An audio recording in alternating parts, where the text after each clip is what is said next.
Halo teman-teman, ATLM Indonesia. Nah, kali ini kita membahas soal-soal tryout untuk persiapan uji kompetensi bagi teknologi laboratorium medik di channel ATLM Indonesia. Nah, kita masuk ke bagian 97 ya. Masih di hematologi sesi kelima. Kedalaman materi untuk diploma 3, diploma 4 teknologi laboratorium medik atau analis kesehatan. Oke, langsung saja kita mulai dengan soal nomor 1. Pemeriksaan hemoglobin metode Sahli masih banyak digunakan.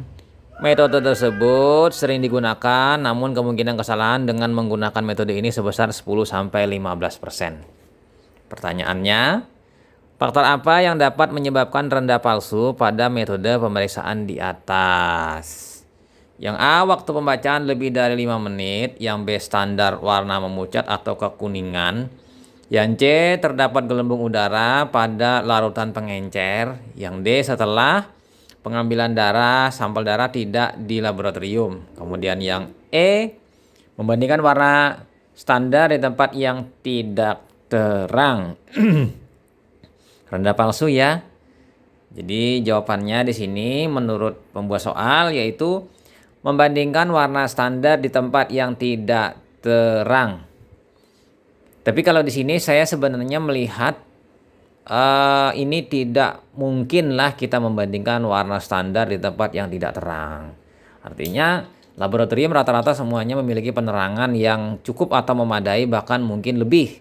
Kalau saya lebih memikirkan di sini adalah standar warna memucat atau kekuningan. Jadi kalau standar warna yang memucat ini berarti oh iya, tinggi palsu nanti ya kalau standar rendah ya. Oke, berarti memang eh, membandingkan warna standar di tempat yang tidak terang. Ini memang yang benar. Ya kan? Kalau pengambilan darah tidak bermasalah, kalau gelembung juga ada mempengaruhi nanti. Gelembungnya ini kita bisa membaca meniskusnya yang di bawah atau yang di atas, bisa lebih rendah atau lebih tinggi ya. Oke, kita pindah masuk ke soal selanjutnya, soal nomor 2 ya. Oke. Seorang ibu dengan usia 45 tahun dengan keluhan menstruasi bulan ini sangat banyak dan lama, serta badan terasa lemas, sering berkunang-kunang, nyeri kepala dan kemudian demam. Berdasarkan anjuran dokter agar periksa darah di laboratorium terhadap darah rutin dengan hasil Hb 9 gram per dl. Hitung eritrosit 6,2 juta dan mikrositik hipokrom. Hitung leukosit 10.000 sel per mikroliter. Kemudian MCP 65 ml dan MCH 23 Pg. Pertanyaannya, apa yang harus dilakukan dan bagaimana kesimpulannya? Yang A, hasil dapat dikeluarkan dan kesimpulannya hasilnya adalah normositik hipokrom. Yang B, hasil dapat dikeluarkan dan kesimpulannya adalah mikrositik hipokrom. Kemudian yang C, hasil ditunda dulu dan harus melakukan pengulangan hitung eritrosit dengan sampel yang sama agar dapat disimpulkan mikrositik hipokrom. Kemudian D, hasil ditunda dulu dan harus melakukan pengulangan hitung leukosit dengan sampel yang sama agar dapat disimpulkan mikrositik hipokrom. Kemudian yang E, hasil ditunda dulu dan harus melakukan pengulangan pemeriksaan hemoglobin dan hitung eritrosit dengan sampel yang sama agar dapat disimpulkan mikrositik hipokrom ya.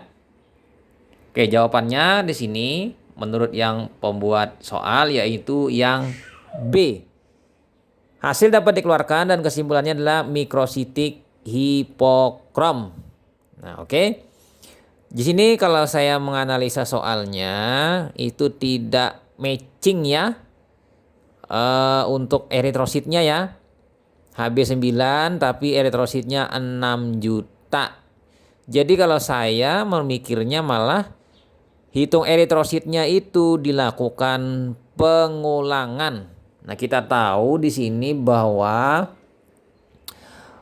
untuk estimasi eritrosit itu adalah Hb bagi 3. Hb bagi 3 maka keluarnya 9 bagi 3 berarti 3 juta. Kenapa ini 6 juta ya?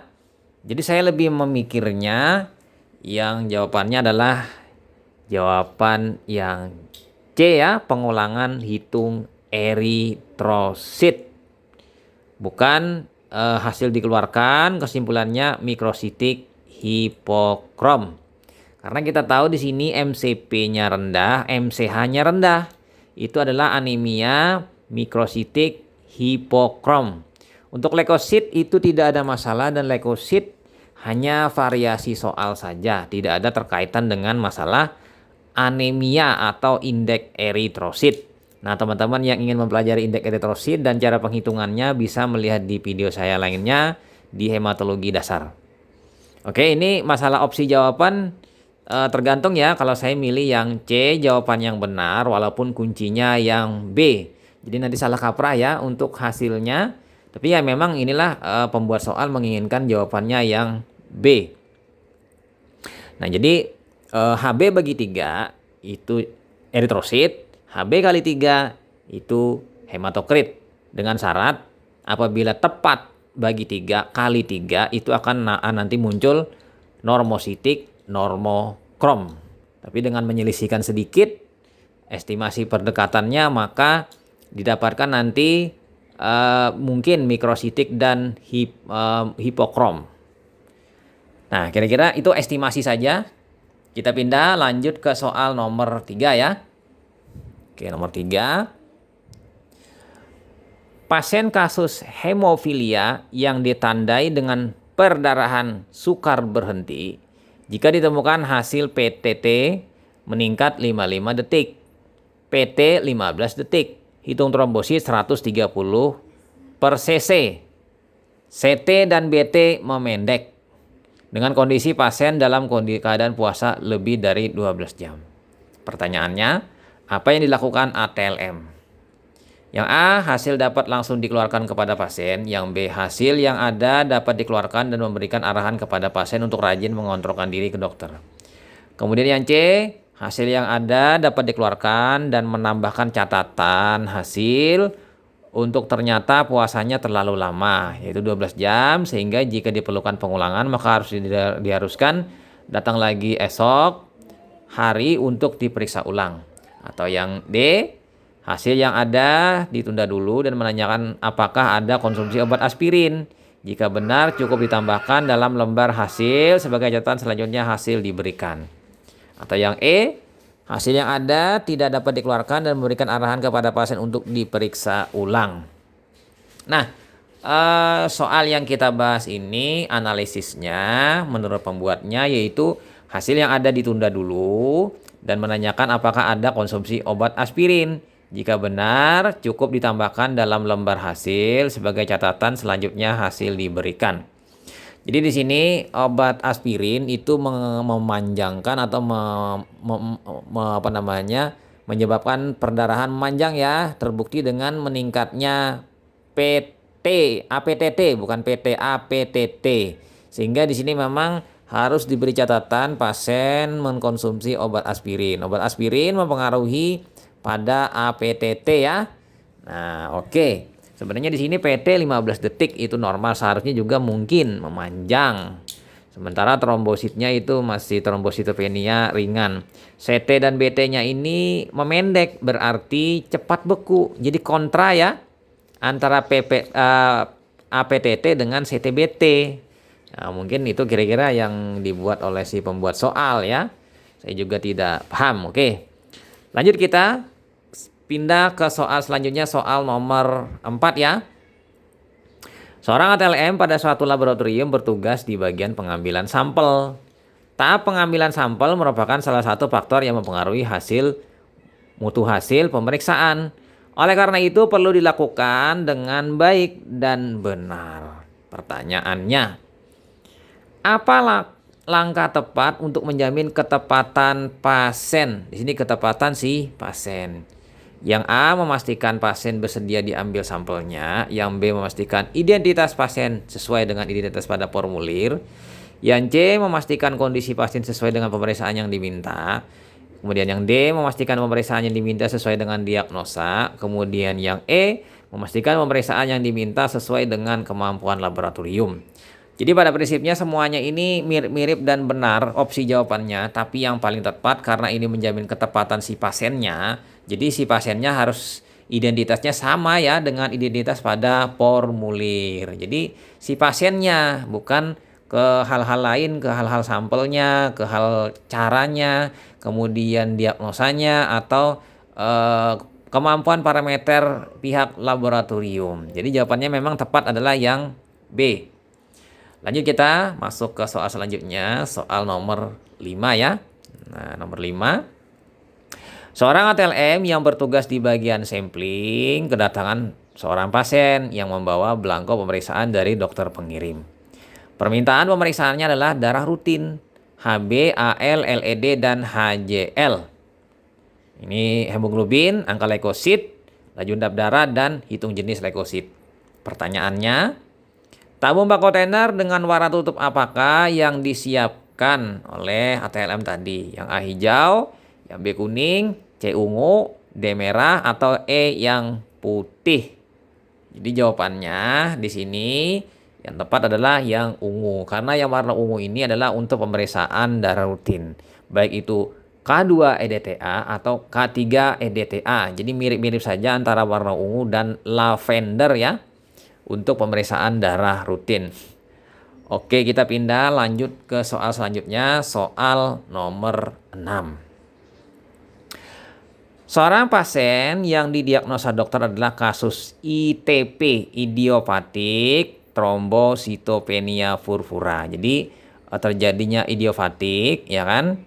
Kemudian trombositopenia itu trombositnya turun. Ya kan, purpura ada perdarahan-perdarahan di permukaan kulit bercak-bercak ya, purpura. Setelah dilakukan pemeriksaan laboratorium, jumlah trombosit, ya kan, angka trombosit, massa perdarahan, BT, PPT, dan APTT, dan lainnya. Nah, sekarang bagaimana hasil pemeriksaan yang mendukung hasil diagnosa tersebut terhadap AT, BT, PPT, dan APTT? Yang A, AT rendah. Yang B, BT normal, PPT normal, APTT normal. Kemudian yang B, AT rendah, BT memanjang, PPT normal, APTT normal. Kemudian yang C, AT rendah, BT memanjang, PPT memanjang, APTT normal. Kemudian yang D, AT rendah, BT normal, PPT memanjang, APTT memanjang. Atau yang E, AT rendah, BT normal, PPT normal, APTT memanjang. Nah, jadi kan ini aneh ya? Oke, jawabannya di sini trombositopenia pasti ini. Jadi harusnya AT pilih dulu yang rendah, yang rendah semuanya. Kalau BT memanjang karena perdarahan, lalu di sini PPT-nya itu normal karena jalur ekstrinsik. Sementara APTT normal. Nah, jadi kita tahu juga ini, kalau menurut saya sih kemungkinan APTT-nya ini mungkin memanjang ya, mungkin, tapi bisa juga normal. Jadi tidak pasti ya. Jadi memang jawabannya yang benar adalah yang B ya, menurut si pembuat soal ya. Oke, langsung saja kita masuk ke soal selanjutnya, soal nomor 7 ya.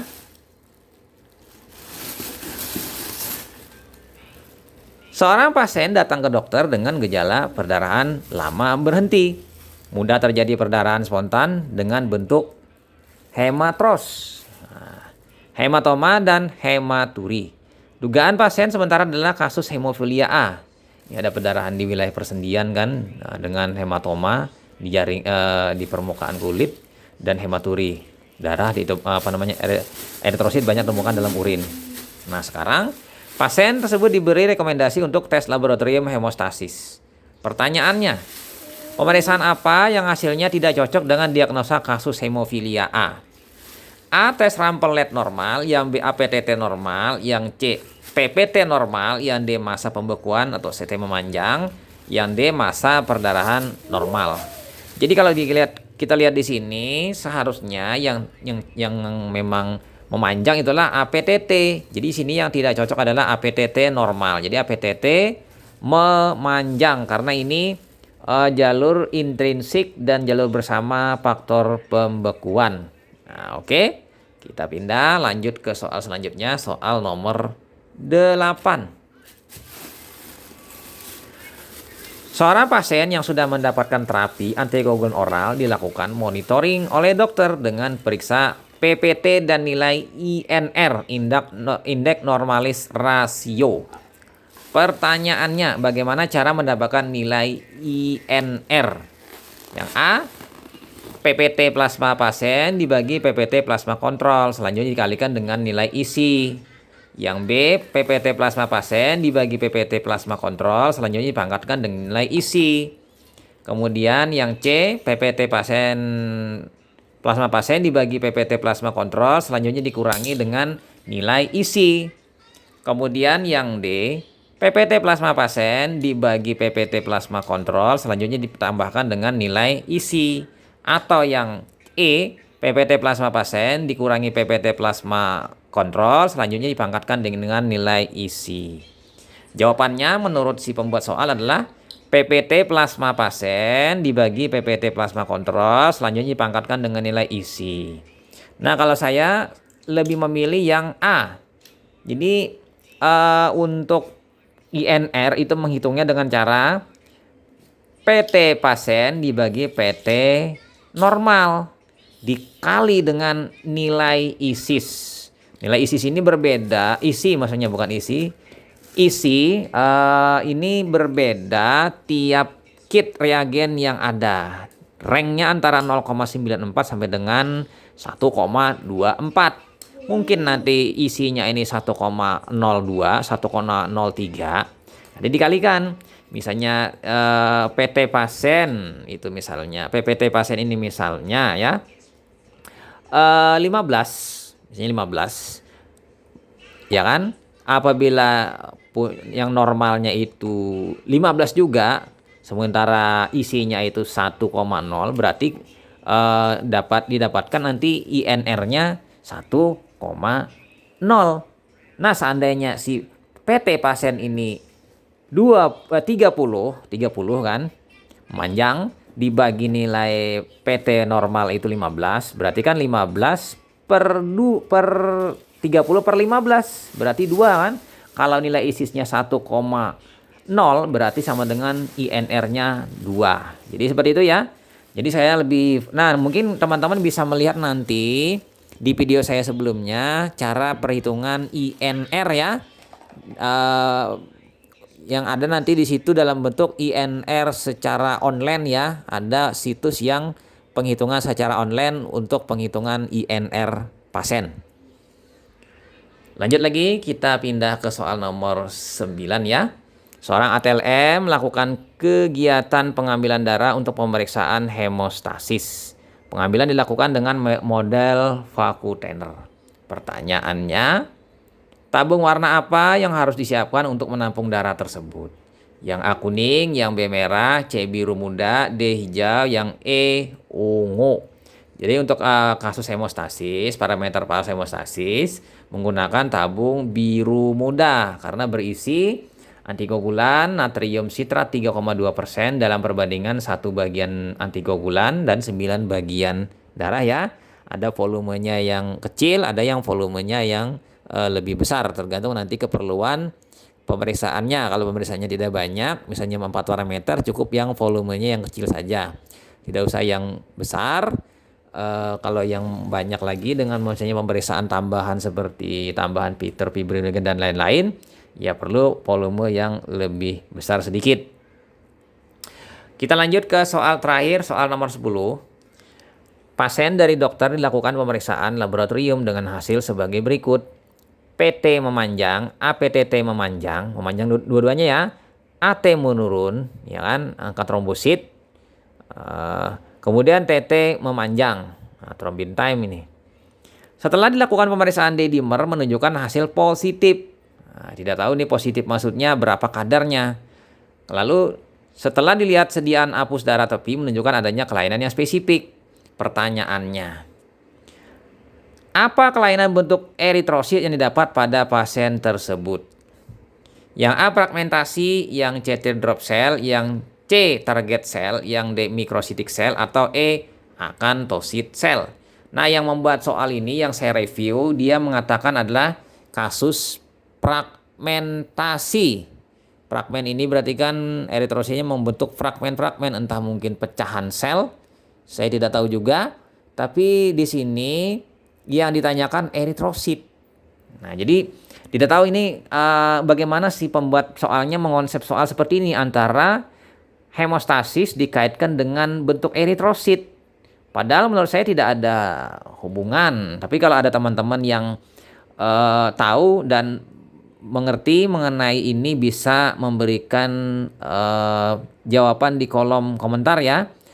Kalau saya sini soalnya lebih baik dibuat konsepnya dengan cara sudah sediaan darah tepi terlihat ada kelainan. Habis itu kelainan apa yang terjadi? Ya di sini mungkin bisa mengalami pertama trombositopenia, satu, atau clumping, trombosinya menggumpal, atau yang lain lagi mungkin terkait dengan fungsi trombosit, bukan terkait dengan hubungannya dengan eritrosit, karena di sini kita mengaitkan antara pal hemostasis yang terkait dengan sel trombosit pada hapusan darah, sementara untuk kasus hemostasis tidak ada hubungan sama sekali dengan eritrosit. Nah, kira-kira seperti itu ya. Oke, jadi saya menganggap soal yang nomor 10 ini tidak nyambung antara hemostasis dikaitkan dengan morfologi eritrosit. Fragmentosit ini sel yang membentuk fragmen. Apakah dengan sel bentuk fragmen ini menyebabkan hemostasis mengalami gangguan? Tidak juga. Misalnya orang thalassemia, apakah orang thalassemia itu mengalami gangguan PT APTT memanjang? Tidak juga. Biasanya malah normal, dia malah gangguannya di eritrositnya, baik bentuk atau jumlahnya. Sementara si trombositnya dia tidak begitu masalah. Ya kan, hemostasisnya tidak masalah. Jadi orang-orang dengan thalassemia tidak mengalami perdarahan. Ya kan? Nah, kira-kira seperti itu ya. Oke, kita sudah selesai membahas 10 soal. Semoga memberikan manfaat bagi kita untuk persiapan uji kompetensi bagi teman-teman ATL Indonesia. Jangan lupa subscribe, nantikan soal lainnya. Semoga bermanfaat dan barokah bahasan kita. Salam kompetensi, saya Matlab. Bye.